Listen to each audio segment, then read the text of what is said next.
Hello, class. So we are in week 8 of our class, which means it is time for it to end. And I know 8 weeks goes by fast. Um, I am here to provide a little review on a couple of topics that may support your ability to respond to your essay questions as part of your final exam. So here we are. Um, since the essay questions are open book, let me walk you through some important concepts right here from your book that may help you with said essay questions. The first question is going to ask you about civil liberties and civil rights, which we covered in this class. There is a discussion on positive rights and negative rights.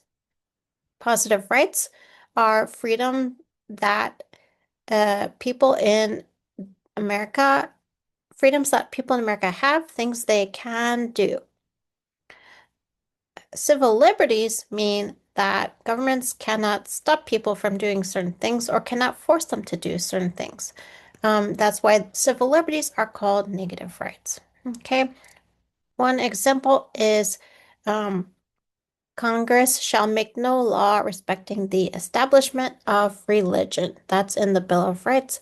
That is a civil liberty, and that means that Congress can't make a law requiring us to follow a certain religion or making religion part of the government, right?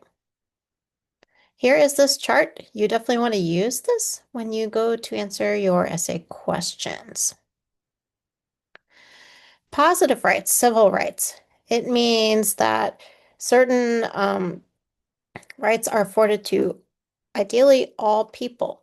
Positive rights and civil rights, that's an ongoing process.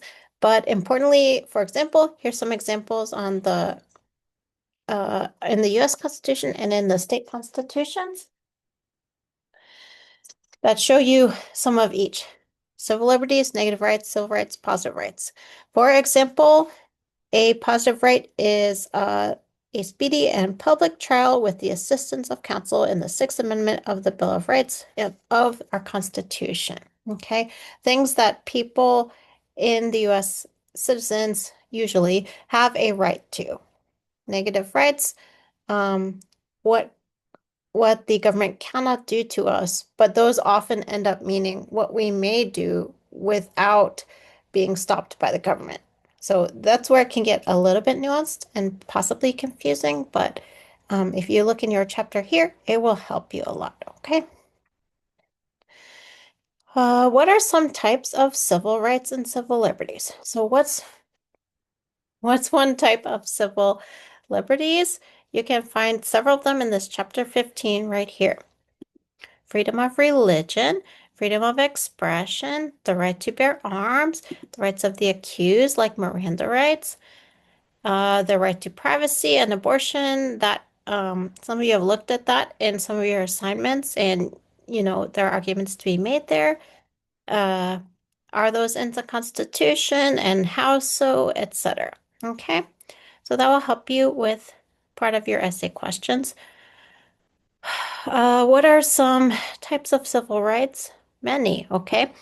Uh, Historically, it kind of starts with the equality for Black Americans and also women's rights.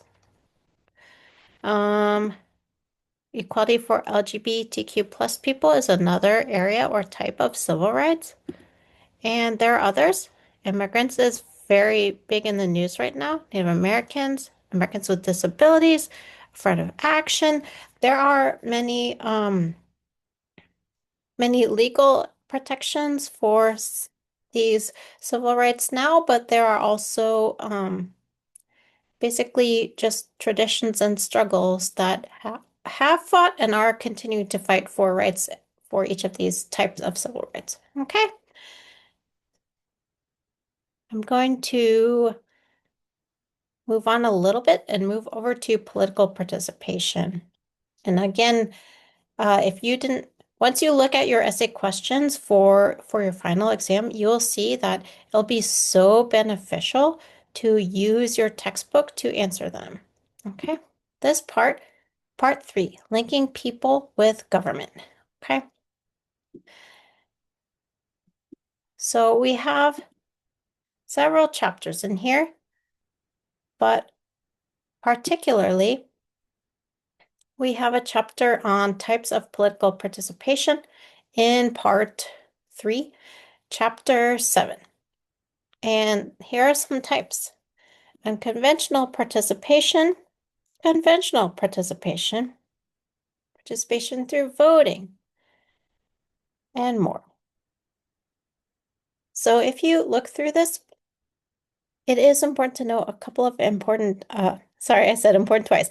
It's good to know a couple of important differences between conventional and unconventional participation. This will help you on the multiple choice portion as well. So what is it? Let's go find out in case we didn't read this already, but we are supposed to. An excellent example is the march led by Dr. King from Selma, Alabama to the state capitol, and where the marchers on the bridge met law enforcement, as they were called.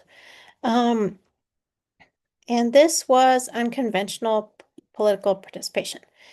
Not a fun fact, an important fact to know about this type of participation is that those who are disadvantaged in America are more likely to use this type of participation. In some cases, unconventional participation could end up being illegal, but in many cases, it would be perfectly legal and moral. It has a long history. In fact, when our American colonists rebelled or had a revolution against British rule, that was definitely unconventional participation and probably was illegal at the time, but we largely consider today that it was the right thing to do. So food for thought. Unconventional participation can be peaceful, but it usually involves a higher level of risk. Dr. King's movements involve something called direct action, which means gathering groups of people together, frequently and almost always peacefully, to demand a hearing or to make a point or to symbolically speak or to bring about a nonviolent confrontation. It requires higher commitment from those who are participating unconventionally than conventional participation does. It usually involves identifying as being part of a group, and in some cases, it involves feeling disenfranchised. Conventional participation is usually the typical and low-risk ways of participating in government, and you will find examples of this such as voting, uh, supportive behavior that shows patriotism. They don't require a lot of effort, knowledge, or personal courage. That doesn't mean they don't matter, but they're lower risk and lower commitment. Influencing behavior could be a part of conventional participation.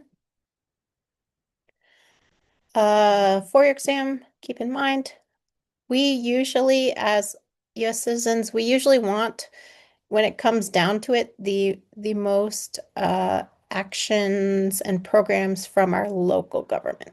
That's where the rubber hits the road in our lives. We want our trash taken away. We want our roads to be drivable. We want our utilities to work. We want to survive. And that usually involves local government the most. It definitely still relies on the federal government and state governments heavily, but for your exam, keep this in mind. We ask the most of our local governments when it comes to practical things that they can do. Um, Contacting your government officials is a conventional type of participation. Contributing money, it's an influencing behavior as well.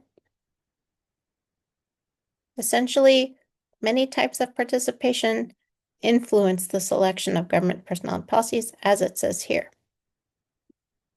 Voting is a type of conventional participation. It requires little initiative and low commitment. It requires a little bit of knowledge, but you could technically do it without much knowledge at all. And so that's something to think about. Okay.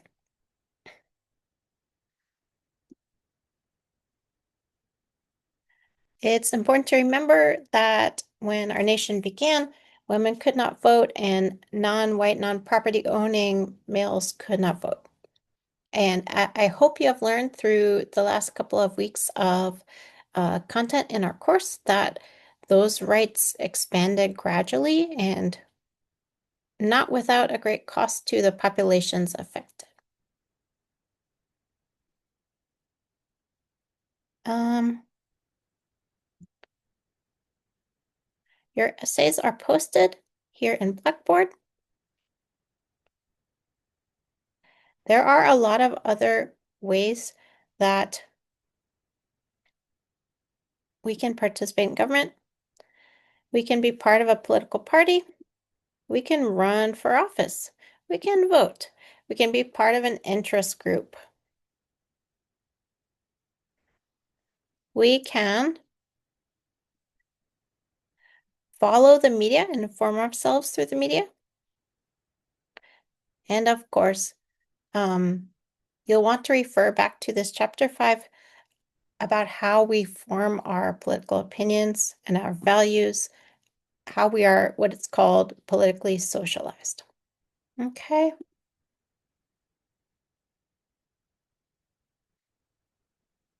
So one more thing to remember is that when we talk about precedents and judicial tests for this first essay question, we are talking about what court case applies and what was the principle or test or kind of approach that came out of the court case or cases that apply, whether it's to freedom of religion, symbolic speech, et cetera, et cetera, et cetera. If it were self-incrimination, you'd want to talk about Miranda rights, etc. So perhaps that is part of your reward for paying attention to this video, that I give you a few clues about your essay questions in the final. But again, these are open book. Please use your book. You are not prohibited from using other sources, but please do your own work. Don't copy and paste from anywhere without attributing it. If you do copy and paste, you must attribute. And again, the answers I'm really looking for your full credit are from your textbook in Cengage. And you can find the link right there in Blackboard. And thank you for all your hard work in this course. I hope that the final works out for folks, and I look forward to grading papers and finals and to lots of good work. Please contact me with any questions. Okay, thank you.